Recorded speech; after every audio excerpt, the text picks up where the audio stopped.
Sebelum kita mulai, jangan lupa tekan tombol like. Terima kasih banyak. Konten gue hari ini disupport sama Odys. Odys ini jasa H-Domain Expired Authority tinggi berkualitas. Odys ini udah lama banget ya. Dia sebagai marketplace domain berkualitas nomor 1 yang menyediakan begitu banyak domain pilihan yang dapat Anda gunakan sebagai PBN, Redirect 301 ataupun juga money site. Kalau lu ingat 3-4 tahun yang lalu pada saat pertama kali gue bikin konten H-Domain, di situ ada gue listing marketplace domain. Nah, salah satunya itu adalah Odys. Ya, dan bersyukurnya setelah 4 tahun kemudian baru kita dapat supportnya. Alhamdulillah. Nah, bicara soal H-Domain, gue kan ini ada private gitu ngajar orang ya. Dan salah satu materinya itu adalah tentang H-Domain. Selalu muncul pertanyaan, di mana ya gue itu bisa beli untuk H-Domain. Dari yang pada belajar nih, bukan cuma itu, di live juga sering banget nanya, bang rekomendasiin dong tempat beli H-Domainnya di mana gitu kan. Dan gue tuh selalu ngejawabnya no comment, karena emang gak di endorse gitu kan. Nah, kalau kali ini lu tanya, gue bakal ngomong lu carinya di Odys saja. Odys ini global, jadi itu alamatnya ada di www.odys.global. Kalau lu mau untuk di berbahasa Indonesia pakai /ID. Untuk lebih lengkapnya lagi, kalau lu mau berhubungan atau mau untuk tanya-tanya atau lu mau jual domain lu bisa langsung hubungin Om Alvin. Ini adalah PIC untuk Odys Indonesia. Jadi lu bisa langsung hubungin Om Alvin ini, tanya-tanya deh sama beliau ya. Nah, kita lanjut nih. Gue tetap harus ngasih insight sesuatu gitu kepada lu soal H-Domain. Di Google Leak kemarin tuh ada sempet, tapi dia secara eksplisit soal H-Domain ya. Terkhususnya itu untuk di masalah di Sandsbox. Jadi emang ada perlakuan khusus antara fresh domain maupun H-Domain. Jadi itu gue gak perlu dibahas lah. Kalau soal Sandsbox kayaknya dari dulu deh ya, kita semua udah tahu lah. Nah, pertanyaan berikutnya juga yang sering muncul dari yang pada belajar itu adalah gini. Kan gue selalu suruh gitu ya, kalau untuk nyari H-Domain itu gue selalu minta mereka untuk ngecek di archive.org gitu kan. Maksudnya apa sih gue tuh harus ngecek H-Domainnya di archive.org, kayak gak ada kerjaan banget sih. Ada kerjaannya itu. Nah, kita ambil sampling ya, sekalian lu bisa lihat bagaimana cara prosesnya. Kalau misalnya untuk registrasi di Odys, lu tinggal klik aja daftar kayak begini, tinggal isi. Atau kalau lu nggak mau daftar isi dengan mengisi kayak gini, nama depan, nama belakang, lu bisa langsung klik Google aja di sini nih. Jadi lu daftar menggunakan langsung Google, jadi nggak ribet ya. Nggak ribet, jadi mudah banget, tinggal continue. Pasti nanti akan muncul box-box seperti kayak gini. Klik aja I am buyer, atau kalau lu nggak I am seller, bla bla bla. What interest? Kalau untuk seller itu kalau lu mau jual ya. Jadi kalau lu punya nih H-Domain misalnya udah 10 tahun, gue udah males deh ngeblok, gue jual aja. Nah, lu jual aja di Odys. Karena kenapa di Odys? Karena kita bisa berhubungan dengan orang Indonesia yang ngurus Odys. Kan lebih enak kan? Daripada kalau lu harus berurusan dengan orang bule, lu mungkin ada barrier language nanti di situ, jadi pusing. Maksudnya apa gitu kan? As soon as possible kayak gitu, tinggal proses aja marketplace. Nah, ini penampakannya Odys tuh kayak gini nih. Untuk soal range harga lu bisa atur di sini. Oke. Price in US, nah ini. Range harganya lu mainin di sini. Jadi nanti dia muncul yang murah-murah kayak gitu ya. Terus age-nya, umur. Nah, kita mau coba cek salah satu yang ada di sini. Misalnya domain name, copy to clipboard. Jadi kita masuk ke sini, ke archive.org. Kenapa lu disuruh ke sini? Maksudnya begini, lu tuh harus cek yang namanya historinya dia, history dari domain itu. Maksudnya gini, ini kan dari tahun ke tahun ya, sampai tahun 2023. Lu cek apakah ada konten yang lain Dia niche-nya apa sih? Ini discover outdoor, berarti kita lihat dari yang pertama ya. Di tahun pertamanya kita cek, dia isi kontennya apa tuh? Kita lihat dulu ya.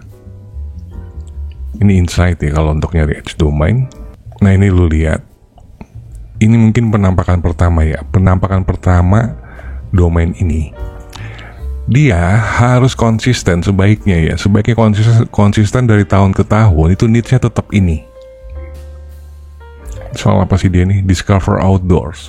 Kalau tiba-tiba penampakannya atau halaman landing page-nya berubah ganti brand, berarti itu dia sempat jatuh, sempat drop. Kalau sudah berubah niche kayak gitu, sebaiknya nggak usah. Jadi istilah KT itu kita beli Edge domain dari tangan pertama. Jangan beli Edge domain sudah tangan yang kesekian kali gitu. Artinya niche-nya udah banyak kali berubah. Itu mengindikasikan kalau di niche yang pertama kali dia bikin, dia tuh nggak ke ranking. Jadi nggak perlu pakai tools yang aneh-aneh. Dari konten ini aja sebenarnya lu udah tahu. Oh, dia kok di tahun misalnya kan ini kan pertama kali muncul tahun 2012 ya. Kok di tahun 2013 dia kok sudah rubah niche-nya. Kok di tahun 2015 ganti lagi niche-nya. Kok tahun 2017 ganti lagi niche-nya. Kategorinya tuh, ini halamannya demi halamannya kok berubah-berubah. Artinya domain itu emang jelek, nggak bisa ke ranking. Karena kalau di ke ranking pasti akan dipelihara terus nih, ya kan? Nah sekarang coba kita cek di ini tahun berapa nih? Coba ini 2012, kita cek ini tahun 2013. Oke. Masih sama nggak? Masih sama, discover outdoors. Udah nggak usah lama-lama, kita cek misalnya di tahun 2017.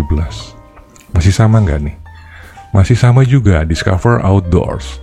Terus kita cek lagi misalnya yang terakhir ya, tahun 2020 dia habis itu dia kayaknya udah masuk ke Maklar sih kayaknya. Udah masuk ke Odys kayaknya. Coba kita cek. Nah ini. Dia sudah statusnya parking. Kalau parking ini bukan ganti orang ya. Kalau parking ini dia tetap aktif, indeksnya masih jalan. Status parking ini berarti dia dipasang di tempat penjual domain kan, cuman statusnya parking. Jadi bukan tangan kedua atau tangan ketiga, ini masih hitungannya tetap tangan pertama. Ini indikasi salah satu yang dibilang domain Edge yang bagus. Yang selanjutnya baru lu cek itu ke bagian traffic history-nya, terus ke bagian backlink-nya. Terutama di bagian history trafficnya dan di ranking trafficnya itu harus bagus. Kalau di history dan traffic, di traffic history dan ranking history-nya itu jelek, meskipun ini dia tetap satu niche, nggak usah dipakai. Paling kalaupun juga lu mau pakai, hanya digunakan untuk BBN. Oke? Nggak sebagai money site. Kalau lu mau menggunakan sebagai money site, cari yang emang satu niche sampai dia sampai status di parking, terus dia punya traffic history gede, dia punya ranking keyword historinya juga banyak. Itu bagus banget. Kalau dapat kombinasi 3 ini, udah top banget. Lu udah nggak perlu lagi deh ngecek pakai alat-alat yang lain, langsung aja jadi money site ente. Terus masalah apa lagi? Yang sering jadi pertanyaan itu ini masalah Google Site Reputation kan? Ini masih banyak yang pada kursus masih pada banyak yang cemas soal ini. Kalau dia pakai Edge domain tuh gimana, dia takut kena site reputation abuse. Yang dibilang site reputation abuse itu, misal gua beli di Odys ini, webnya ini deh, asa2024.com. Lu lihat dulu ini dia niche-nya apa. Misalnya di tentang asuransi kan. Selama hidup domain ini dia hanya ngomong soal asuransi. Nah sekarang gue beli nih, terus gue hidupkan, gue aktifkan, terus gue isi kontennya juga tentang asuransi. Sampai beberapa bulan kemudian, terus gue buka halaman baru di page, bukan di post ya, di page. Gue bikin di situ misalnya kode promo untuk web hosting, kode promo untuk domain, atau pokoknya semua kode-kode promo situ gue bikin situ. Gunanya gue supaya kode-kode promo itu bisa ke ranking karena kode promo volumenya gede. Karena kalau traffic banyak masuk ke website gue, itu akan ngebooster nanti ranking-ranking dari keyword gue dari artikel yang lain. Nah, halaman page gue yang tentang kode promo inilah yang dibilang third party dari site reputation ini. Itu yang di Uber, itu yang di penalti sama Google. Karena kode promo itu tidak matching kategorinya atau niche-nya dengan yang ini, yang ASA 2024 ini yang gue beli. Karena ini kan ngomong asuransi, kok tiba-tiba gue ngomong kode promo. Nah, itu yang dihajar penalti sama Google. Ya teman-teman, nih yang pada belajar Edge domain tuh masih takut-takutnya di sini nih. Tapi kalau lu bangun dia misalnya ya, lu emang isi konten tentang asuransi, terus lu buka kategori baru gitu, misalnya tentang travel, itu nggak masalah. Nggak masalah karena lu nggak buka page. Beda ya post dengan page. Kalau lu buka kategori baru boleh-boleh aja, sah aja, nggak ada larangan gitu. Atau kalau misalnya lu masih ketakutan juga seperti itu, lu cari di Odys ini blog yang gado-gado. Ada nggak sih blog gado-gado di sini? Bisa di sini di kategorinya apa sih, general kali ya. Lu tinggal cari web atau domain yang emang gado-gado dari sejak awal. Bagaimana taunya? Lu cek lagi di sini nih, di Wayback Machine, lu cek deh. Oh, ternyata dia kategorinya banyak ya, dan itu gado-gado semua. Nah, itu bisa lu langsung isi dengan konten apapun juga, bebas. Yang tadi di awal kita ngomongin itu yang kontennya satu niche. Oke?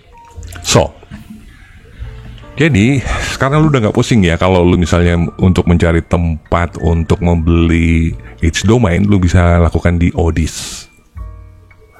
Ya mungkin tempat lain juga boleh, tapi di sini menurut gua masih lebih enak lah ya, karena gue bisa berhubungan langsung dengan orang-orangnya. Karena selain itu di sini juga ada mentor. Di Odys ini ada mentors. Nih. Di Odys ini ada servisnya, ada layanan, ada mentor-mentornya. Lu bisa belajar atau book coaching session. Jadi lu kalau misalnya gue udah malas deh bang belajar sama lu, gue pengen belajar sama bule gitu biar bahasa Inggris gue lancar. Nah, lu bisa di sini. Lu bisa tinggal pilih aja situ sih, book a coaching session. Ada James Dooley, Tim Smith, Kyler Clever, Gabor Dooley, Kas Rades, Jason Hennessy, Robert Nickel, Rick Sebrika, Jason Bernard. Nah, ini YouTuber Julian Goldie, terus Greg Everling, Stewart Vickers, Matt Singer. Nah, ini juga ada coachingnya Doc Cunnington. Dia itu yang ngeluarin rumus golden keyword ratio. Ini orangnya. Lu bisa langsung belajar tuh.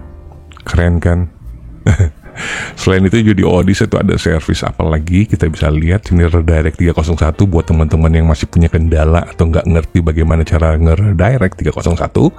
Dulu bisa langsung order aja, cek option di sini. Terus ini EAT audit yang udah ajarin situ. Topic cluster juga sudah diajarin. Fully managed hosting bla bla bla, itu sih servicenya dia. Lumayan, boleh dicoba, boleh ya. Kalau begitu gue cukupin materi gue hari ini. Nanti kita akan ketemu di materi-materi gue berikutnya. Masih bersama gue Indra Kusuma. Peace and out.